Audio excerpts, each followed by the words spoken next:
ప్రస్తుతం మనతో పాటు సుప్రసిద్ధ జ్యోతిష్య వాస్తు పండితులు బ్రహ్మశ్రీ డాక్టర్ నాయకంటి మల్లికార్జున శర్మ గారు ఉన్నారు. గురువుగారితో మాట్లాడేద్దాం. నమస్కారం గురుగారు. నమస్కారం.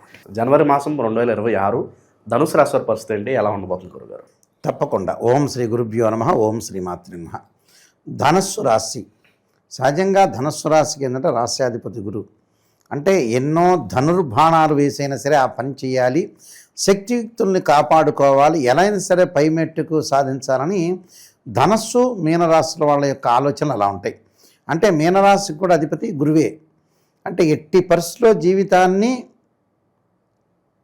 మహేష్ బాబు సినిమాలో అన్నట్టుగా కుర్చీ మడత పెట్టి కొడతాం అన్నట్టుగా అలా ఖచ్చితంగా సాధించాలని కొంతమందిలో పట్టుదల బాగా ఎక్కువ ఉంటుంది.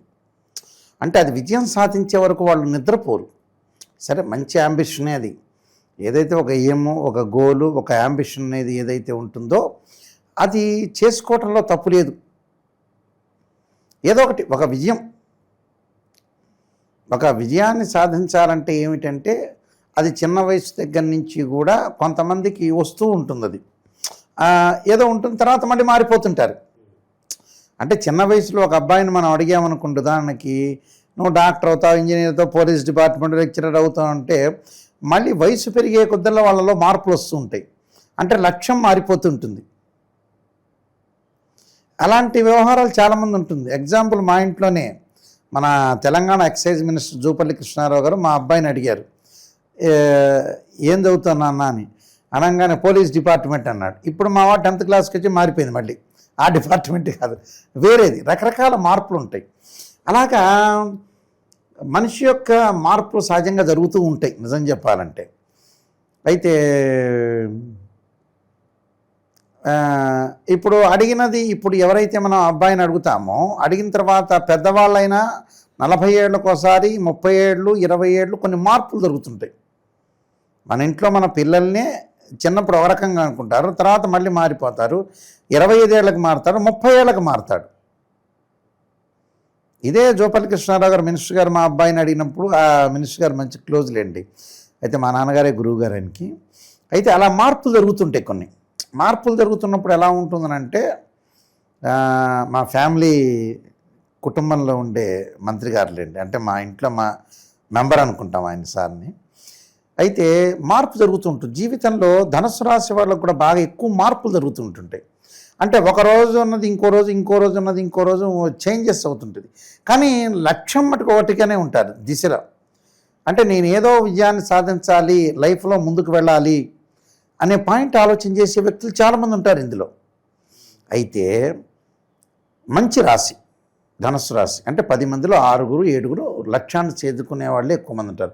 విద్య బాగా వస్తుంది, తెలివితేటలు బాగా వస్తాయి, బ్రెయిన్ మెచ్యూరిటీ వాల్యూస్ బాగా పెరుగుతుంది, మంచి జాబులు, ఉద్యోగాలు, మంచి వ్యాపారాలు, డెవలప్మెంట్స్ ఎక్కువ ఉంటాయి. అయితే ధనుసు రాశి వాళ్ళకి ఏ విధంగా ఉండబోతుంది అంటే, ఈ నెలలో చాతుర్గ్రహ కూటమి ధనుసు రాశిలో ఏర్పడింది, అలానే మకర రాశిలో ఏర్పడింది. అదే విశేషం ఇక్కడ. అయితే ఈ మిథున రాశిలో గురువు వక్రగతిలో ఉండటం, మీనరాశిలో శని ఉండటం, అలానే రాహుకేతువులు కుంభసింహరాశిలో సంచారం చేయడం జరుగుతుంది. మరి ఈ ధనుసు రాశి వాళ్ళకి ఎలా ఉండబోతుందంటే, రాస్యాధిపతి గురువు సప్తమంలో ఉండి వక్రస్థితిలో ఉండటం వల్ల ఆర్థిక పరంగా డబ్బులు ఖర్చు అయ్యే సూచనలు ఉంటాయి. సరే, ఒక గ్రహాన్ని మనం అనాలిసిస్ చేయటం కుదరదు నిజం చెప్పాలంటే. ఒక గ్రహం బాగలేదు అని అంటే ఇంకో గ్రహం బాగుండొచ్చు, దాన్ని లెవెల్ చేయొచ్చు. అదే గోచారం అంటారు. బర్త్ చార్ట్కి ట్రాన్సిట్ సిస్టానికి లాట్ ఆఫ్ డిఫరెన్స్ ఉంటుంది. యాక్చువల్గా చెప్పదలుచుకుంటే వీక్షకులందరూ వినాలి.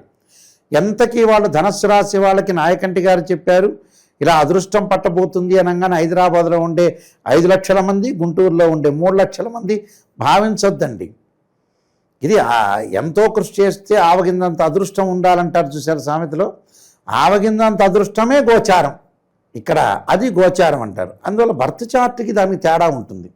ఇక్కడ ధనుస్సు రాశి వాళ్ళకు వచ్చేటప్పటికల్లా ప్రధానంగా గురువు బాగలేకపోయినా శుక్రగ్రహం అనేది అనుకూలంగా ఉంది. శుక్రుడు ఏంటంటే 1, 2, 4, 5, 8, 9, 11 స్థానాల్లో ఉంటే మంచివాళ్ళు వాళ్ళ రాశి నుండి. ఇక్కడ ధనుస్సు రాశి వాళ్ళకి జన్మంలో శుక్రుడు ఉన్నాడు, ఫెస్టివల్ తర్వాత వచ్చేటప్పుడు మన 2వ రాశిలోకి ఉంటాడు, మకర రాశి. 2 బోత్ మంచివే. అంటే బోత్ జోడియాక్ సైన్ కూడా మంచివే యాక్చువల్గా. అయితే అంటే ఇక్కడ రెండు రాసుల్లో ఒక ఏదైతే ప్లానెట్ అనే వీనస్ ప్లానెట్ అనేది వాళ్ళ యొక్క రాశిలో ఉండటం, సెకండ్ ప్లేస్లో ఉండటం కూడా మంచిదే. కాబట్టి ఇక్కడ అందులో ధనుసు రాశి వాళ్ళకు కూడా షష్టమాధిపతి అలానే లాభాధిపతి శుక్రుడు ఉండటం వల్ల శుభ కార్యక్రమాల నిర్వహణ, తర్వాత వివాహాది శుభ కార్యక్రమాలు, వాహనాలు కొనుగోలు చేయటం, బంగారం కొనుగోలు చేయటం, బంగారు షాప్ వాళ్ళకు బాగుంటుంది, క్లాత్ షోరూమ్ వాళ్ళకు బాగుంటుంది, అలాగే కాస్మెటిక్స్ అమ్మే వాళ్ళకి కానీ, పూజా స్టోర్స్ వాళ్ళకి కానీ, జమాలజీ కానీ, అలానే సినిమా యాక్టర్లకు కానీ, సినిమాలో ఉండే ఎన్నైతే క్రాఫ్ట్స్ ఉంటాయో దానికి సంబంధించిన వ్యక్తులకు కానీ, అలానే శాటిలైట్ ఛానల్స్ కానీ, యూట్యూబ్ ఛానల్స్ కానీ, వీళ్ళందరూ పనిచేస్తున్న వాళ్ళకి కానీ, చైర్మన్స్కి కానీ, ఎవరైనా సరే ధనస్సు రాశి వాళ్ళకి చాలా అనుకూలంగా ఉంటుంది. అయితే వీళ్ళందరికీ కూడా చాలా బాగుంటుంది. అంటే సినిమా పరంగా బాగా అభివృద్ధి చెందే అవకాశాలు బాగా ఎక్కువ ఉంటాయి. మన కొన్ని ఫేమస్ సినిమా యాక్టర్లు కూడా ధనుసు రాశి వాళ్ళే ఉన్నారు. అందువల్ల అందరికి కూడా అనుకూలంగా ఉండే అవకాశాలు బాగా ఎక్కువ ఉంటాయి. బాలకృష్ణ గారిది అయితే అనుకూలంగా ఉండే అవకాశాలు ఎక్కువ ఉంటాయి. ఇక్కడ మిగతా గ్రహాల యొక్క కలయికను మనం చూస్తే గురువు బాగలేకపోయినా గురువు బాగలేకపోవటం వల్ల కూడా కొన్ని వాయిదాలు పడే అవకాశాలు ఎక్కువ ఉంటాయి. వాయిదాలు పడి తర్వాత మళ్ళీ సూపర్ హిట్లు అయ్యే అవకాశాలు ఎక్కువగా ఉంటాయి. ఇక్కడ మిగతా గ్రహాలని రవిని చూసుకుంటే కొంత ఉద్రిక్తలు, కోపము, ఆవేశం కలగటం ఒకటి, బుధుడు వల్ల కొన్ని పనులు వెనక్కి వెళ్ళటం ఒకటి జరిగే అవకాశాలు ఉంటాయి. అయితే ఇది సంక్రాంతి వరకే. సంక్రాంతి తర్వాత మళ్ళీ ముందుకు వెళ్ళే అవకాశాలు బాగా ఎక్కువ ఉంటాయి. చాలా హై స్పీడ్లో వెందుకునే అవకాశాలు ఎక్కువ ఉంటాయి. నూతన వ్యాపారాలు, నూతన ప్రయత్నాలు చేసుకోవచ్చు. కుజుడి వల్ల కూడా మంచి లాభం కలగటం, ఫైనాన్షియల్ పరంగా డెవలప్మెంట్ అయ్యే అవకాశాలు ఎక్కువ ఉంటాయి. శని వల్ల మటుకు తల్లిదండ్రుల యొక్క ఆరోగ్యం కానీ, వాళ్ళకంటే పెద్దవాళ్ళు ఎవరైతే ఉంటారో, ఒకళ్ళ గురువుగారు తల్లిదండ్రులు లేరండి అంటే అన్నదమ్ములకు ఉండొచ్చు. అలా వాళ్ళ ఇంట్లో పెద్దవాళ్ళకి కొద్దిగా ప్రాబ్లమ్స్ వచ్చే అవకాశాలు ఉంటాయి, హెల్త్ పరంగా ఉండే విషయాలు. అలానే ఆందోళన చెందాల్సిన పని లేదు కానీ బట్ జాగ్రత్త ఉండాలి, కేర్గా ఉండాలి. రాహు యొక్క ప్రభావం వల్ల విదేశాల్లో ఉండటం, ఆ దేశం యొక్క పౌరసత్వం లభించే అవకాశాలు ఎక్కువ ఉంటాయి.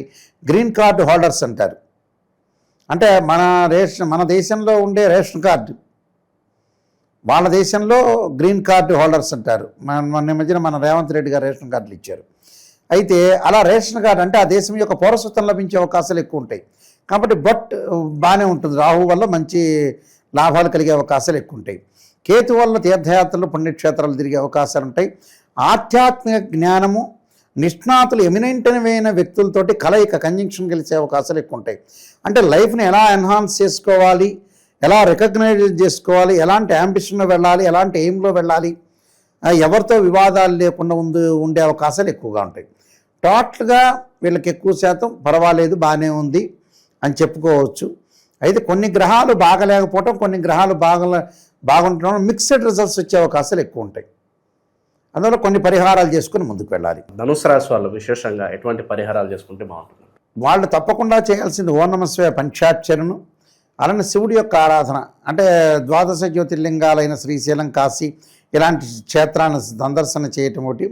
వీలైతే ఇంట్లో రుద్రహోమం చేసుకొని తత్పురుషాయ మహాదేవాయ ధీమే తన్నోరుద్ర ప్రచోదయాత్ అనే మంత్రాన్ని, ఆరోగ్యపరంగా ఇబ్బందులు లేకుండా ఉండటానికి త్రయంబక మంత్రాన్ని చదువుకోవటం వల్ల కూడా వీళ్ళకి మంచి జరిగే అవకాశాలు ఖచ్చితంగా ఉంటాయండి. ఓవరాల్గా ఈ రాశి వాళ్ళందరికీ జనవరి మాసం ఎలా ఉండబోతుందో చాలా బాగా వివరించారు. ధన్యవాదాలు. నమస్కారం.